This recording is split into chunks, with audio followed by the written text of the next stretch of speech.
Високите температури и топлотниот бран, но и можните намерни потпалувања на сува трева и годинава предизвикуваат пожари на територијата на цела Македонија. Општините се мобилизираат и координирано со Дирекцијата за заштита и спасување и Центарот за управување со кризи ја следат состојбата.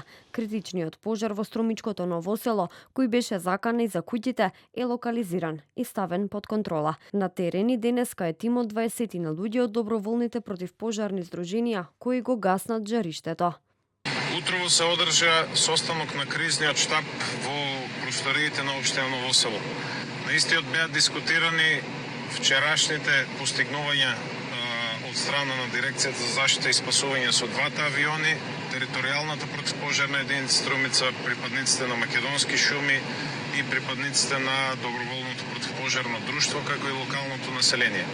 Во текот на изминатата ноќ имаше дежурни лица од нашето доброволно противпожарно друштво кај црквата Свети Петар и Свети апостол Петар и Свети апостол Павле во Бајково, со цел да се спречи повторно доаѓање на пожарот кон црквата. Од Центарот за управување со кризи информираат дека од почетокот на оваа година па се до 1 јули регистрирани се вкупно 1104 пожари на отворен простор. Податоците од МВР пак покажуваат дека во текот на првите 6 месеци годинава регистрирани се 41 кривично дело за предизвикување општа опасност, а пријавени се 20 сторители. Согласно податоците со кои располагаме во првите 6 месеци од 2026 година регистрирано е 41 кривично дело, предизвикување општа опасност, за што кривично пријавени се 20 сторители.